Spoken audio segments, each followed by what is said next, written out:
আজকের match Bangladesh top ওয়ানদের ডমিনেশনের match. আজকের match Bangladesh top ওয়ানদের জন্য কন্টেন্ট ক্রিয়েশনের ম্যাচ।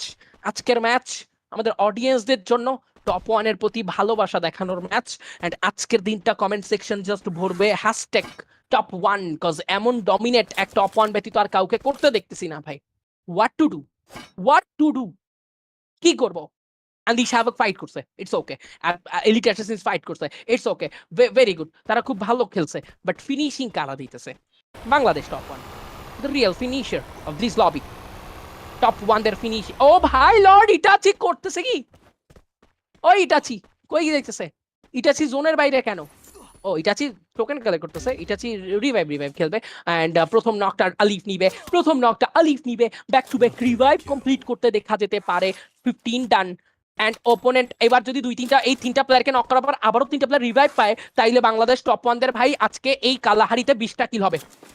লেটস গো, চলো গাইস, চালু কইরা তোমরা এই মুহূর্তে লাইকটা কমপ্লিট কইরা ফেলো। চালু লাইক কমপ্লিট কইরা ফেলো তোমরা কমেন্ট সেকশনে। ও ভাই কিরা কি হেডশট দিছে ভাইয়া! কিরা এটা কি করলো? Close player. Shubo 69 also got knock. Mahfuz ভাই একটা ভালো অ্যাসল্টিং করলো এবং আলিফকে বাঁচানো না গেলেও শুভকে বাঁচাতে পারবে ফর শিওর। শুভকে রিভাইভ করে নেওয়া উচিত। অ্যান্ড নিচে কিন্তু স্টিল একটা প্লেয়ার রয়েছে। মাহফুজ স্টিল ট্রাই করবে একটা ওয়াল, একটা ব্যারিয়ার। ইয়েস, ব্যারিয়ার ক্রিয়েট করা সঙ্গে সঙ্গে থিভা ক্যারেক্টার থাকায় কুইক একটা রিভাইভ পেয়ে যাওয়া। মাহফুজ বুঝে উঠতে পারেনি, পিছনে চলে গেছে প্লেয়ারটা। লর্ড কিরা কিন্তু এই মুহূর্তে একটা ম্যাক্স 7 এর পিওর স্প্রে দিছে। প্রান্ত শুভ কি পারবে? প্রান্ত শুভ পারলো না।